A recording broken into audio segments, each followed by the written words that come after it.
नमस्कार दोस्तों, एस्ट्रो अनुराग चैनल में आप सभी का स्वागत है। सब्सक्राइब में किए हो प्लीज़ सब्सक्राइब कर लें। मैसेज में नमस्कार लिखना ना भूलें।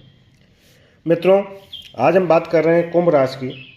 कुंभ राशि पे 7.5 चलते हुए 5 साल बीत चुके हैं। कुंभ राशि अब घुटने टेक चुके हैं। इनकी परेशानियां जो 5 साल इनको झेलनी पड़ी, स्वास्थ्य चाहे शारीरिक दिक्कत रही हो चाहे स्वास्थ्य संबंधित दिक्कत रही हो, उसमें खूब परेशान हुए हैं इन 5 सालों में। और आर्थिक आधार पे इन्होंने खूब मेहनत किया, लेकिन उसका यथोचित परिणाम शनिदेव महाराज नहीं दिए और इनको काफ़ी कष्ट उठाना पड़ा इन 5 सालों में। पारिवारिक झगड़े रहे हैं, पारिवारिक विवाद रहे हैं, व्यापार व्यवसाय नौकरी में काफ़ी परेशानियां उठानी पड़ी। यथोचित परिणाम नहीं इनको मिल पाया जितनी इन्होंने मेहनत की। शनि महाराज ने इनसे इस 5 सालों में इतना रगड़ के मेहनत कराया, लेकिन उसका फ़ायदा इनको नहीं मिला। जिस अनुसार इनको फ़ायदा मिलना चाहिए था, जिस रेशियो में फ़ायदा मिलना चाहिए तो वो नहीं मिल पाया। लेकिन अब उतरती हुई 7.5 5 साल 2.5 साल अभी शनिदेव महाराज हैं तो, लेकिन कहा जाता है वो तो उतरती हुई 7.5 में ये सब कुछ की पूर्ति करके आते हैं। जो आपको 5 साल इन्होंने रगड़ा है, उसमें उसका अब आपको फ़ायदा भी ये देके जाएंगे इन 2.5 सालों में। 2.5 सालों में आपकी चाहे स्वास्थ्य की जो स्थिति रही है, आर्थिक स्थिति रही, नौकरी संबंधी समस्याएं रही, व्यापार संबंधी समस्याएं रही, पारिवारिक झगड़े रहे हों या पत्नी से अनबन रही हो, शारीरिक दोष, इन सब में आपको लाभ मिलता हुआ दिखाई देगा। शनिदेव महाराज आपको यथोचित परिणाम देते हुए जाएंगे।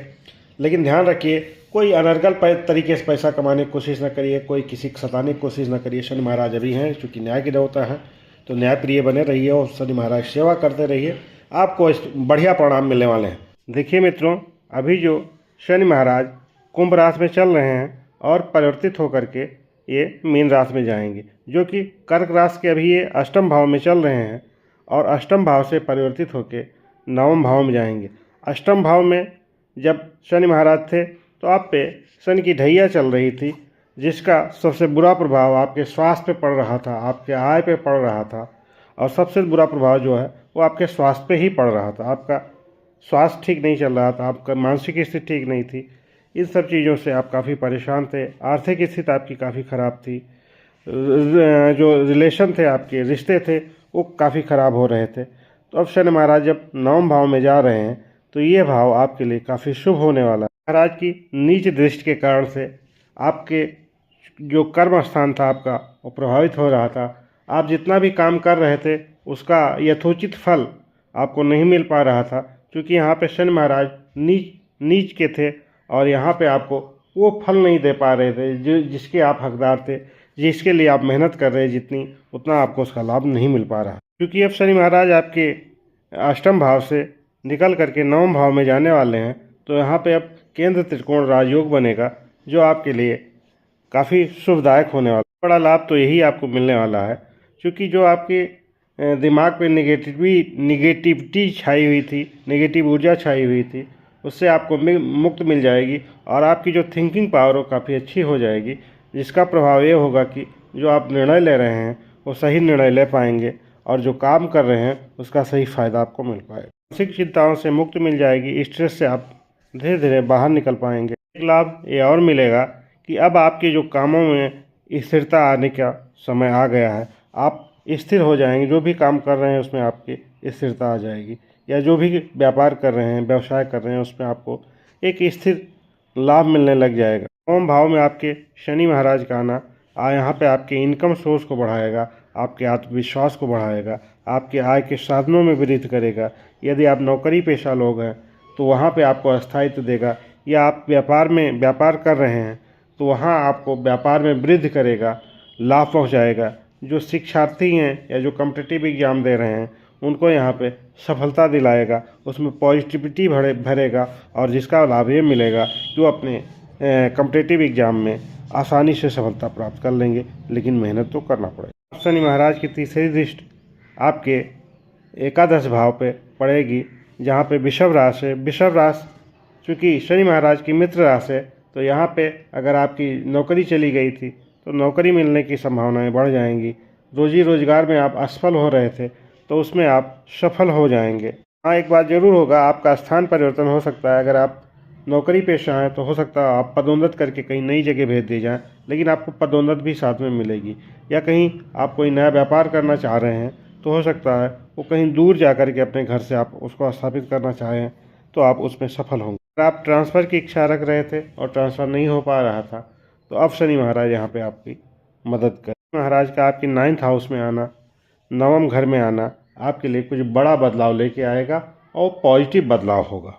11th हाउस इनकम सोर्स को दिखाता है। यहाँ पे अगर आप कोई लोहे का व्यापार कर रहे हैं, हार्डवेयर से संबंधित कोई व्यापार है या कंस्ट्रक्शन के क्षेत्र में आप जुड़े हुए हैं तो यहाँ पे आपको शनि महाराज काफ़ी बड़ा लाभ पहुँचाने की स्थिति में है, क्योंकि ये आपका एकादश भाव जो है लाभ स्थान है और यहाँ पे शनि महाराज की तीसरी दृष्टि पड़ रही है, जिसका आपको काफ़ी पॉजिटिव लाभ मिलेगा आपके व्यापार में।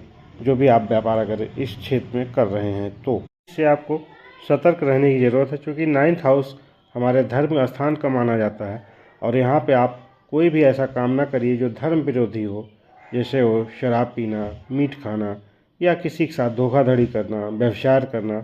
इन सब चीज़ों से आप थोड़ा दूरी बना के रखिए, नहीं तो शनि महाराज यहाँ पे आपको नुकसान भी पहुँचा सकते हैं। महाराज की जो 7th दृष्टि है आपके कर्क राशि वालों के 3rd हाउस में पड़ रही है और 3rd हाउस पराक्रम का माना जाता है। तो शनि महाराज आपसे मेहनत तो रगड़ के करवाएंगे, लेकिन आपको उसके रिवार्ड भी भरपूर देंगे।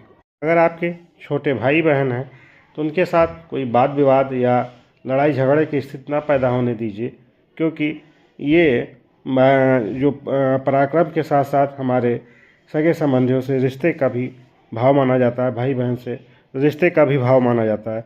यहाँ पे कोई वाद विवाद ना उत्पन्न करिए, इनके साथ प्रेम सौहार्द और के साथ जीवन बिताइए, इनके साथ प्रेम के साथ ही रहिए, इनको दुखी मत करिए। अगर आप टूर एंड ट्रेवल से जुड़े हैं, मीडिया सेक्टर से जुड़े हैं, ऑनलाइन कोई काम कर रहे हैं, इन्फ्लुएंसर हैं, पत्रकारिता के क्षेत्र में हैं, तो यहाँ पे शनि महाराज आपको लाभ पहुँचाएंगे, आपकी उन्नत का मार्ग खोल देंगे। यहाँ पे जो इनकी 10th दृष्टि है आपके 6th हाउस पे पड़ेगी। 6th हाउस ऋण रोग मुकदमे का माना जाता है। तो यहाँ पे जो आपके शत्रु थे, आपको परेशान कर रहे थे, यहाँ पे आपको शनि महाराज उनसे मुक्ति दिलाएंगे और इन समस्याओं से जो झगड़े लड़ाई अभी तक या जो दुश्मनी आपकी चली आ रही थी उससे आपको निजात मिलती हुई दिखेगी। कोई कोर्ट केस चल रहा होगा, कोई मुकदमेबाजी आप कर रहे होंगे अभी तक कोई झगड़े लड़ाई कारण से, तो यहाँ पे अब शनि महाराज आपको बाहर निकाल लाएंगे। पे आपको ध्यान देने की ज़रूरत है। आप फालतू के वाद विवाद से थोड़ा दूर रहिए, क्योंकि यहाँ पे शनि महाराज की जो 10th दृष्टि है आपके 6th हाउस पे पड़ रही है, जो ऋण रोग मुकदमे का माना जाता है। तो यहाँ पे आप थोड़ा सावधान रहिए, गैर कानूनी कामों से दूर रहिए। जल्दी पैसा कमाने के चक्कर में कोई इतना बड़ा रिस्क ना लीजिए कि आपकी पूरी पूंजी दांव पे लग जाए और आपको नुकसान हो जाए। तो शॉर्टकट मनी आप नहीं कमा पाएंगे, आपको जो मिलेगा वो मेहनत का ही मिलेगा। तो शॉर्टकट कमाने के लिए जुआ लॉटरी से दूर रहिए। कोई ऐसी चीज़ें जहाँ बहुत जल्दी पैसा बनाने के चक्कर में आप पैसा लगाएं, ऐसी जगहों पर पैसा आप बिल्कुल मत लगाइएगा। अगर आप कोई लोन लेना चाह रहे हैं नहीं मिल पा रहा तो इस समय आसानी से मिल जाएगा, लेकिन हमारी यही सलाह होगी कि भी आप कर्ज़ों में मत फंसिए। अगर बहुत ज़रूरत हो तभी आप कर्ज लीजिए, नहीं तो आप कर्ज से दूर ही रहिए, नहीं तो आपको नुकसान हो सकता है। देखिए दोस्तों, यहाँ पर जो कुल मिला के जो समरी बनती है, आप धार्मिक कार्यों में जुड़े रहिए, धर्म से संबंधित काम करते रहिए, अपने भाई बंधुओं से मित्रवत व्यवहार रखिए, ऋण या कर्जा लेने से थोड़ा बचिए। आप इन्हीं सब चीज़ों का ध्यान रखिए। और चूँकि जो आपका कर्म स्थान है, आपसे कर्म तो खूब करवाएंगे, आपको कर्म करना पड़ेगा, आलस त्यागना पड़ेगा। अगर आलस करते हैं तो यहाँ पे आपको नुकसान होने की संभावनाएं बनेगी। आलस को त्यागिए, अपने बंधु बांधवों के साथ अच्छा रिश्ता रखिए, और जो है शत्रु मुकदमेबाजी या स्वास्थ्य से संबंधित कोई समस्याएं हैं तो यहाँ पे थोड़ा ध्यान दीजिए। और उपाय के तौर पे आप हनुमान जी का जो है पूजा पाठ करिए, हनुमान जी को मंगलवार को प्रसाद चढ़ाइए, शंकर जी को जल दीजिए, सोमवार को खास तौर से अगर पर डे दे सकते हैं बहुत अच्छी बात है। जल का रुद्राभिषेक करिए, दूध का रुद्राभिषेक कर सकते हैं। तो इन चीज़ों पर ध्यान देंगे तो आपको शनि महाराज का लाभ ही मिलेगा, कोई नुकसान नहीं मिलेगा। हाँ, एक चीज़ ध्यान देने की ज़रूरत होती है, आप अपनी कुंडली में एक बार ज़रूर देख लें कि शनि महाराज का जो ये गोचर हो रहा है उच्च पे हो रहा है, निम्न पे हो रहा है, नीच पे हो रहा है। अगर उच्च पे हो रहा होगा तो ये जो बताए जाते हैं सब लाभ मिलेंगे, अगर नीच पे होता है तो ये लाभ में थोड़ा कमी आ जाती है। तो इन सब चीज़ों को पहले अपनी कुंडली को एक बार जरूर देख लें, इसी आधार पर इन भविष्यवाणियों को समझने की कोशिश करें। धन्यवाद मित्रों, अभी तक चैनल को सब्सक्राइब नहीं किया और प्लीज़ सब्सक्राइब कर लें। मैसेज में नमस्कार लिखना ना भूलें। ओम नमः।